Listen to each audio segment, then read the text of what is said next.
Good morning, my slimes, and today I'm in Reading. Why am I in Reading? Well, it's because it's where I passed my theory test for my motorbike, and I'm so good I did it twice. I also passed my car theory here, and actually I passed it exactly behind me in this tiny little office, this unassuming camouflaged office. And it's offices like these where 99% of people begin their motorcycle journey, because it all starts with the theory test. Now, in this video, I'm going to tell you what my experience was of doing the theory test and how I prepared for it. So you know what to expect when you come to do your theory test, so you can pass it first time like I did. Not once, but twice.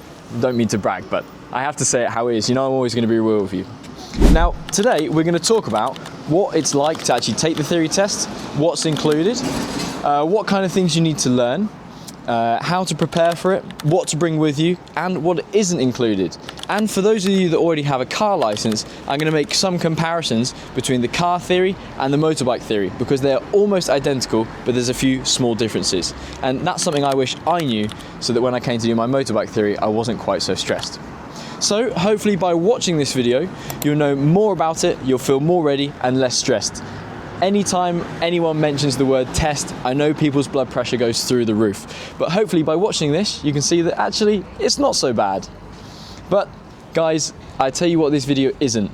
This is not a mock test, it's not telling you the answers, it's not exam technique, okay? I'm giving you my honest experience of how I did my motorbike test, so you know what to expect on the day and you don't make the mistakes I did, and answers all the questions that I wish I knew the answers to before I went.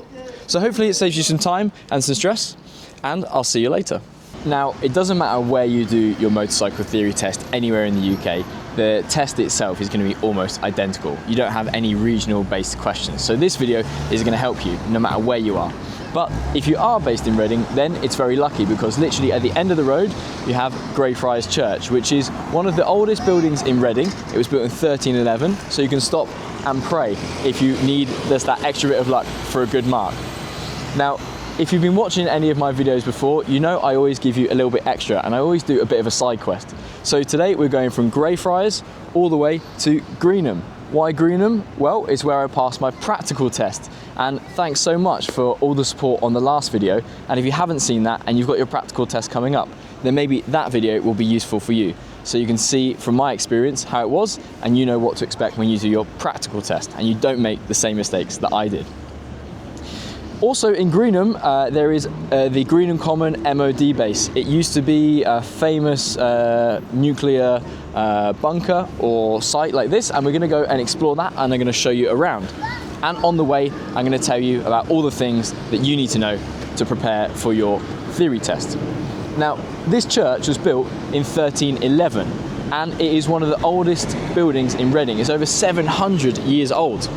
And some of the stonework is still original medieval stuff. And this thing has gone through the ringer. It has survived the dissolution of the monasteries. So I don't know if you remember from primary school, but Henry VIII, when he wanted to get a divorce, he had to start his own church. So he knocked down all the existing priories and monasteries. So that was turned into a jail at that time. And it's been a lot of other things since. It's also been a stables, a warehouse. I think it was a school at one point even, but don't fact check me on that. But now it's back to being a church today. And it is still being used because there are people getting married in it today. So hey, that's very nice. Now, Reading does have this very old church, but it doesn't have a cathedral. And that's why it's not a city. So a lot of people from Reading are super bitter about that. Reading have applied to be a city time and time again. But they're never accepted, because there's one hard rule in the UK: you cannot be a city unless you have a cathedral. So we've got an old church full of history, but what we don't have is a city. So cathedral city, we have to leave that to the cheddar people, and we're going to go for a ride now. I'm going to talk to you about the first thing you need to know when you do your test. So first things first, I guess we should talk about what actually is the theory test. Now, the theory test has two parts to it. The first part is a multiple choice test, which is essentially just asking you questions from the highway code. And then the second part of the test is the hazard perception test. and this is where you have some clips, basically like I am now, except they're actually from the dashboard of a car. They're simulations, and you have to pick out what is a developing hazard or a real hazard to pretend like what you would need to take action for to prevent something worse, like a crash happening in real life. Now, the theory test, like the multiple choice section, that basically asks you things from the highway code and a few other things like what to do with a pillion passenger and things like that. You have to get at least 43 out of 50, so you have to get 86%. And for the hazard perception test, you have to get 44 out of 75, and each one of those clips you can score up to 5 points based on how early you predict the hazard that is developing. You sit both of those segments back to back right after each other. You get to take a short break in between, but you stay sat in there. And the structure of the test is pretty simple. You just sit down in front of a laptop. You can't bring anything with you, so you can't bring any cue cards, any notes, anything like this. And you can't even have your earpods in, so you can't even ask ChatGPT what the answers are either. Before we go any further, I think it's probably a good time to talk about what the test is actually like. So you get there and you need to sign in, you check in and wait for your slot. And you need to put everything you bring with you into a locker, so you can't take anything in there at all.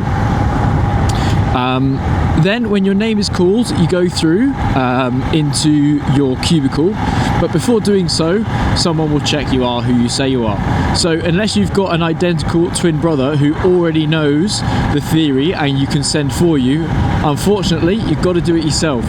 There's no option to do it online remotely either. You have to go to a test centre in person, as far as I know.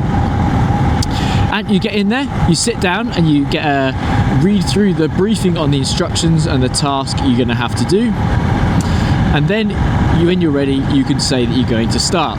From that time you have 57 minutes to answer those 50 multiple choice questions. Then once you finish that, you get to take a break in between the two parts of the test, so before you do your hazard perception. But it is only a short break. You can skip it if you want, but you have to stay where you are. You can't leave, go out and come back later. I think it's to stop you checking the answers or doing some last minute cramming and revision. And once you've done, you leave the cubicle and you go back out, and then they give you your results straight away. So there's no waiting, there's no apprehension. They give that certificate to you, but then you cannot lose it. So you don't get a copy of that.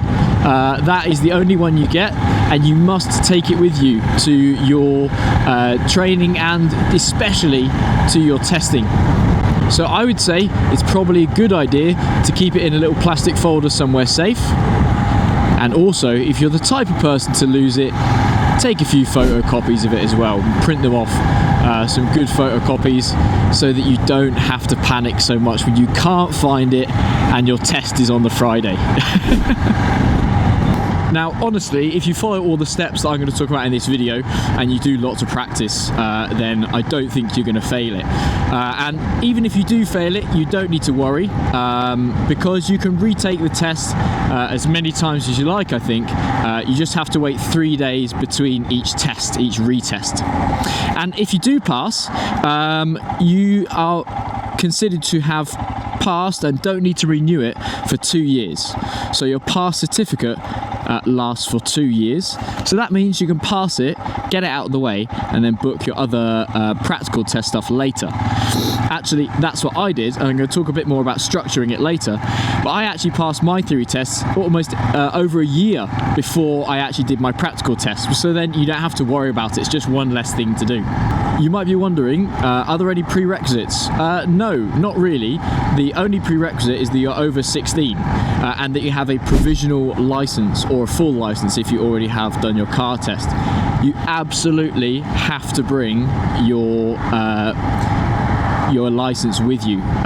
at both times where I've done my car license and where I've done my motorbike license, multiple people, even in like the half an hour time that I was sat in the waiting room waiting for my turn to go in, were turned away because they didn't have a license.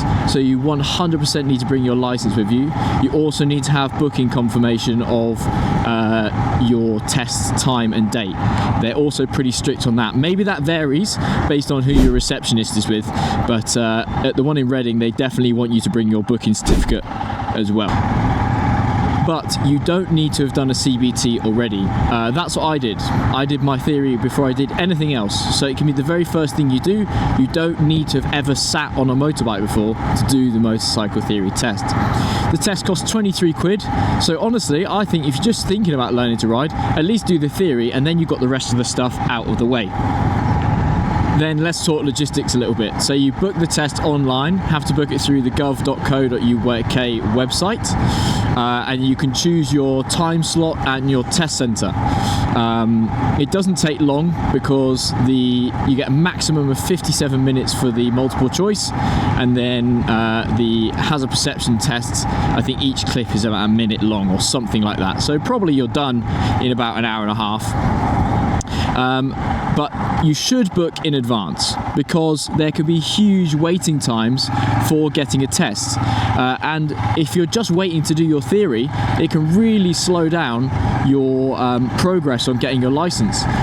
A lot of places, because of the waiting times, won't let you book any practical Module 1 or Module 2 training or testing without having the theory test done. So it's probably worth getting it done and getting it out of the way as soon as possible. I think in the summer, the waiting times are longer. So it might be better to do it in the winter if you're thinking about learning to ride in the summer, because waiting times are shorter because it's not riding season, so people aren't thinking about it. Also, because where you do the test doesn't affect the questions that you get asked or the format of the test, it's always the same. You're just in a little cubicle doing it. You could be anywhere in the world, really. It doesn't matter what test centre you go to. So, say you see one which is just a 20-minute drive away, but they have fully booked up until after Christmas. Well, you could maybe go a little bit further and find somewhere in a less busy test centre where you can do the test sooner. And that's especially useful if maybe you failed, you want to do your retest, but where you've got has too long waiting time, so you can't simply redo it after 3 days, the minimum waiting time to retake it. So you want to go and do it somewhere else which might have another slot. I actually do know some people, when I was at university, I was up in North Wales, and a lot of people went into Liverpool or Manchester to do their tests for driving tests and stuff, because they had much more test slots because the test centre was way bigger. But should you do your theory before you do your CBT? It's definitely possible to. I think honestly that depends on you. If you've already done a car license, I would say probably it doesn't matter whether you do your theory or your CBT first. I feel like it's just a case of a logistics thing. You pick what is more convenient for you. But if you're watching this, you're 17, 16, because 16 is the minimum age you can do the theory, and you're going to do the first time anything you've been on the road and you're going to get a scooter or something like that, I'd probably recommend doing the theory before you do the CBT. Because you're going to have a bit more information about how the roads work, what the signs are, because you'll have studied it all. So it should make you safer on the roads, and you should find it easier when you come to doing your practical stuff, because you know kind of what's happening. But it also depends on what style of learner you are. I guess a lot of people that ride motorbikes, because it's like an intuitive, practical thing, you're probably a physical learner, so you might actually find it easier to do your CBT first, because you don't need to have done your theory, and then do the theory test afterwards. Because you'll have had that practical experience, then you can already maybe pick some stuff up, so it's easier to remember and learn the theory. And also maybe you only want to do the CBT. Maybe you're not doing the full motorbike license. Maybe you just want a 125 to get around, commuting to and from work. Or maybe you're only 17 and you want to save it and just do direct access so that you save money in the long term. Well, I think that's quite a good idea, and in that case I'd probably just do a lot of the theory testing on the app, but not actually take the theory test until I'm thinking about maybe in the next sort of 6 months actually doing the test, the full license, module 1 and module 2 itself. So sometimes it's confusing to know what the theory test actually is, and I guess the best way to explain what it is to talk about what it isn't. Now, what it isn't is it doesn't actually teach you anything about actually how to ride a bike. So if you're thinking, oh okay, I'm going to do my theory test first so that I know how all the controls on a bike work, what all the parts are before I go and do my CBT, then that's not the right attitude, because the theory test, what it's really about is about understanding how to be safe on the bike. All the questions in there are pretty much to do with safety, or in some way related to safety, whether that's to do with a little bit of like maintenance questions, how to ride with a pillion passenger, but mainly it's to do with how do the roads work, how do you drive and ride in a safe way. While we're on the topic, I think it's a good time to talk about, for those of you that already have a car license, what is the difference between the car theory test and the motorbike theory test? Well, the short answer is not a lot. I didn't notice that much different. There are quite a few motorbike specific tests, you know, about kind of like maintenance and going with a passenger, but you know, to be someone who uses the road and the highway code, those things, they don't really change that much. And because it's not about how to operate the bike, there aren't that many differences between the car test and the motorbike test. And the same for the hazard perception test. Actually, on the hazard perception test, I think they might even be the same clips, or at least they're in the same style, where you just have this kind of dash cam simulated video, CGI video of a dash cam, and then you have to click along. I don't think they're specific to being on a motorbike. It does actually feel like you're watching from a car when you're practicing the test clips. Certainly in some of the apps that I used to practice, the clips they actually were from a car dash cam. So again, the hazards are the same whether you're doing a car or riding motorbike, so I guess that's why they're not so different. Now, those are the only differences that I can think of between the car and the bike test. But are there any other differences? If you noticed and you've done your theory test now, can you write in the comments below if there are any other differences you noticed? Because this is the thing I'm trying to pick up on. I couldn't really find much online, and that was a big question I had when I was doing my theory test, with how different is it to the car test, because I wanted to be able to compare so I knew what to expect. But from my experience, pretty much it's just a couple questions about maintenance and pillion passengers. Otherwise, it's almost identical to the car test. But how can you actually practice for the test? Surely they don't just give out the questions for you to go through and learn the answers. Actually, they do. Well, not completely true, but they give out almost identical test questions with almost identical answers. And the best way to practice for the test is just by doing the test. So there are loads of apps in the Play Store and in the App Store where you can practice the questions over and over and over again. Like Theory Test 4-in-1 is one. I think that's the one I used. I even used my friend's login. I didn't even pay for it myself. Me and my friend, next year, we're going to ride from London all the way to Cape Town in South Africa. And that's why I did my motorbike test. We want to kind of do the long way round, or our own version. Probably the slow way round, knowing me. So if you want to follow for that part of the adventure, and that's why I'm making these videos, so that you can follow my journey and hopefully learn from my experiences as I go.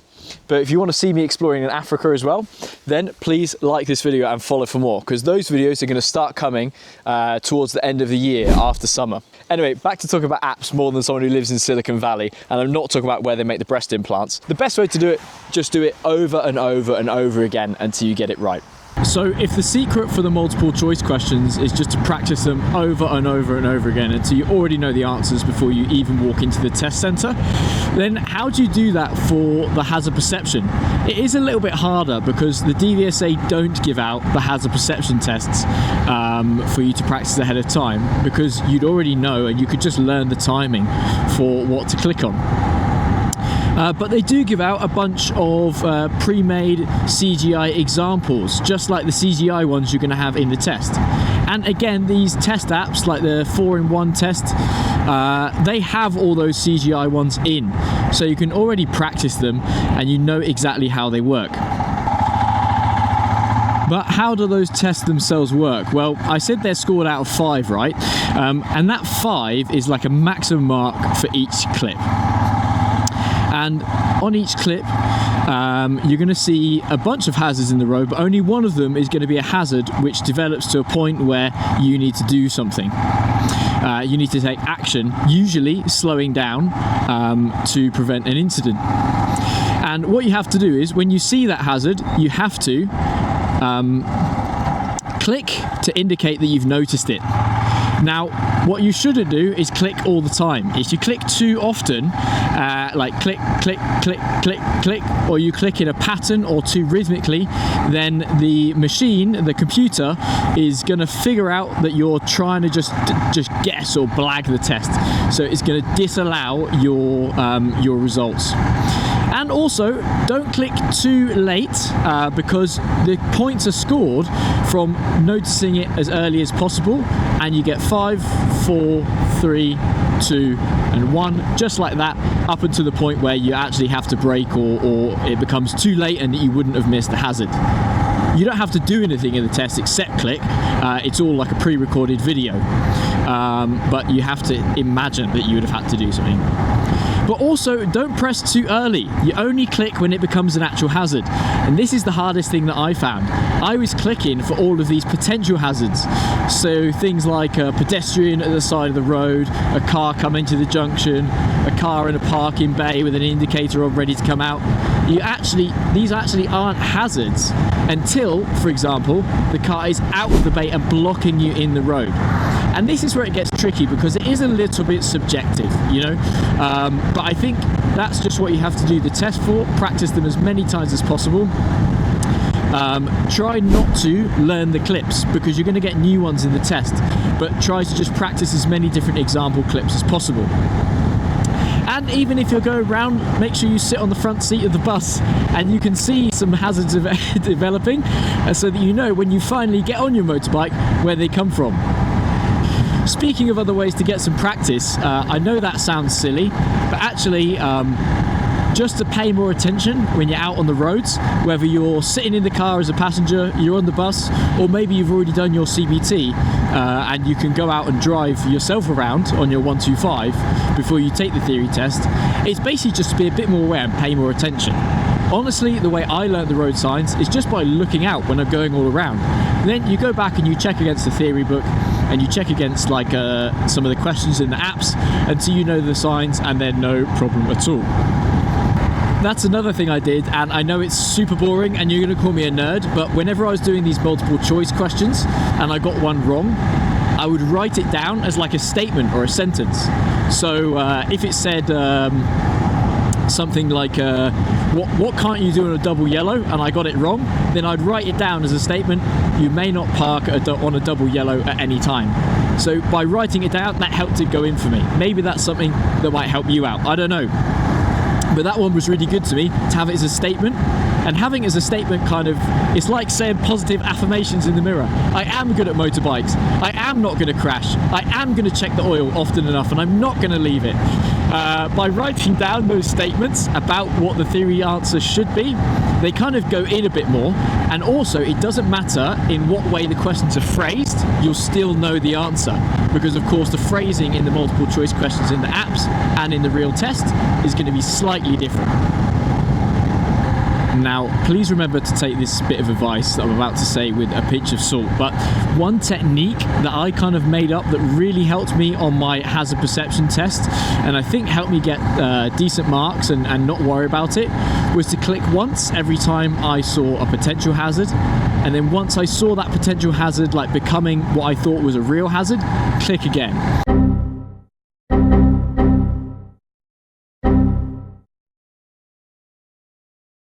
So that way, I wasn't clicking too early, because what was happening on my early practice tests is that I was clicking way too early before there was a hazard.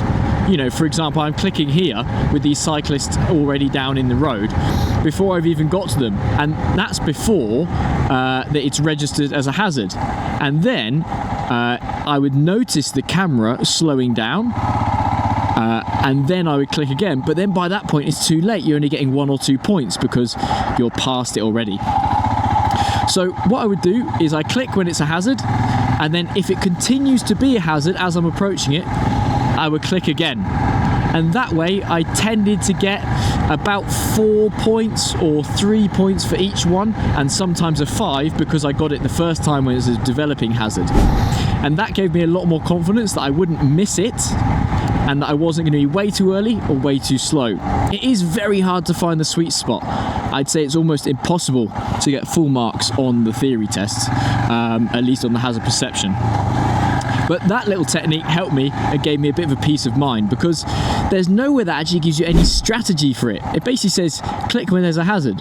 Well, there's loads of them, but the hazards are things that are kind of unusual and you wouldn't expect to be seeing in the road. Also, when you're out on your bike, if you have got the CBT or you're driving around in the car, again, just think, what is a hazard and how early should I be seeing something before I have to respond to it? I already mentioned that the test takes about 57 minutes. Well, that's your time limit for the multiple choice questions. So you get just over a minute per question on average, because there's 50 of them. But in some cases, you might be allowed extra time if there's a reason why you can't do it as fast as most people.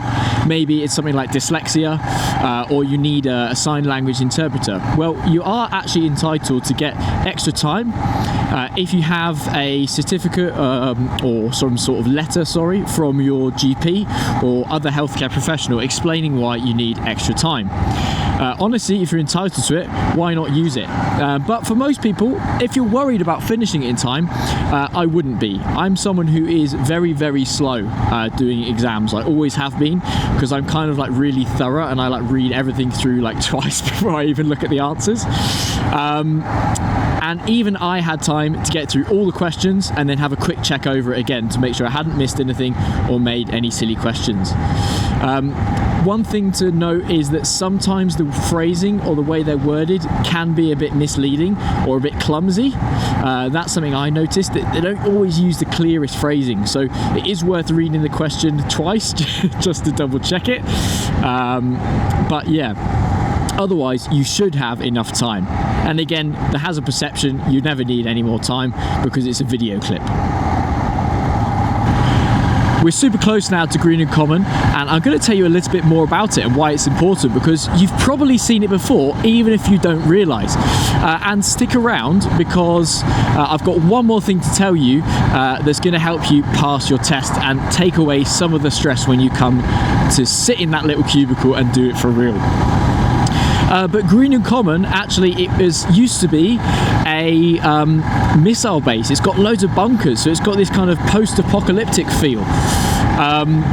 It used to hold quite a significant arsenal of cruise missiles during the Cold War, and it used to be a US Air Force base. It's now been decommissioned. It was decommissioned in 1992, and it was quite a controversial area for quite a long time, because there was a large kind of peace project movement that was happening here as well. If I remember correctly, it was like people even like linked arms and blocked entrance to Greenham Common in protest of nuclear armament. But since it's been decommissioned and since those peace protests in modern history, it's been used in quite a lot of TV and film. It's used in a couple of Star Wars films, and actually when those films were being shot, this whole area was fenced off, and some people saw, and in the local newspapers you could see these shots of Star Wars battle like spaceships parked up at Greenham Common, which was super crazy, very weird to see. It's also been used in some Black Mirror stuff, and that's because it's got this really post-apocalyptic feel. I'm going to go up onto there and show you now. And it's even been used in some Top Gear episodes. Everyone loves Top Gear. If you want to do something on a motorbike, you're probably a Top Gear fan, just like me. And actually, speaking of, it's Top Gear that's pretty much inspired me to get into cars and bikes, and also that's what's made me want to go on this round the world trip. So this channel, it's all about, at the moment, teaching you or sharing my real experiences on what it's been like to learn to ride in 2025. And hopefully by learning from my experiences, you can not make some of the mistakes I did, and it's going to take out a lot of stress and hassle for you because I've done all the research for you. But there's a bigger mission, and my goal, as well as to inspire you to ride, is also for you to get out and find adventure in your backyard or wherever it was, and to remove barriers for adventure for you. Because for me, motorcycles mean freedom, and that's what I want. And I'm going to do my own crazy Top Gear road trip because I'm planning to go from London all the way to Cape Town with one of my best friends. And before then, I'm even planning on going over to the Middle East over the winter. So if you want to follow for these crazy travel vlogs I'm going to be doing on my motorbike, it's going to be less like itchy boots, more like itchy balls. That's more my style, especially with so much time in the saddle. So if that sounds like something you're interested in, I'd love it if you could subscribe, because the more people that follow me, the easier it is for me to make the videos. Here we go. Car park closes at 8 PM. Now, don't ask me how I know, but I'm pretty sure this is popular for dogging. I don't want to make my brand where I go to car parks where people like dogging. But I also went to one in one of my last vlogs. My last vlog about why I chose the Royal Enfield Himalayan. Also up there by Coombe Gibbet, there is also a car park which my friend told me is popular for dogging, which is no idea how he knows. Yeah, I'm allowed to park in the disabled bay, by the way, because if you don't know, and I haven't mentioned it, I broke my foot in Indonesia because I jumped into an empty swimming pool, which is why I'm in the UK. But there we go, we made it all the way from Greyfriars to Greenham, and this is the old air control tower, but now it is a cafe, although I think it is closed today. So in my normal style, not only do I arrive with an awful case of helmet hair, but actually the place I want to go to is closed. So like in all of my other videos, everywhere I go, it's always closed. I always just visit the car park. I think, so I like it. Again, look, car park lovely, but what I want to actually show you, closed. At least you can see the outside, but that's okay because I actually want to do another video where I go into more detail about Greenham Common, because most of my videos there are a bit more on the adventure side and a bit less about the info side. But I thought because of the title of this video, you wanted to get straight to the meat and potatoes of the video. But on that subject, let me tell you that final thing, that mindset shift that's going to help you when you go into the test. And this also applies to your practical test too. Is not really to think of it like a test, an exam that you have to like pass or fail. Don't think about cramming, don't think about learning the exact answers, but think more of it about it's a new skill teaching you how to ride safely. And if you also think of it like this, not just a tick box, not just something that you like have to do because the DVSA say you do, although I do understand you are only doing it because the DVSA say you have to, is boring to be fair, but what to do, that's life. Try not to think of it too much like that, but try and look for those moments where you go, oh, if I hadn't have actually done that in the theory test, I wouldn't have known what to do on the road. So try and make it a bit more rewarding, try and apply it to your real life experiences, and then hopefully by thinking of it that way, you find the whole thing less stressful and more easy. And remember, hey, it's not the end of the world. If you get it wrong, just rebook and do it in the next 3 days. And that's why I recommend to do it before you do any of your motorcycle practical training, because it just takes the stress off. You don't have to be relying on passing this exam on a certain day to be able to do all your motorcycle training. It just is what it is. If you do it 6 months, a year or 2 years before, it's already in the bank. You can pretty much, sorry to say, forget about it by the time you come to do your real test in person on the bike. So thank you very much for watching. If you found this useful, then please like the video. And if it does help you pass, then I'd love you to come back and comment and let me know, because that'll make me feel really good. And if you've got any other tips or things that you found were different when you actually went to do your test, please comment those down below too, so you can help other people. And if you want to follow more of my learning to ride journey and eventually my round the world journey, then subscribe for more, because it really helps. So that's all for now, and I'll see you in the next one. See you later, my slimes.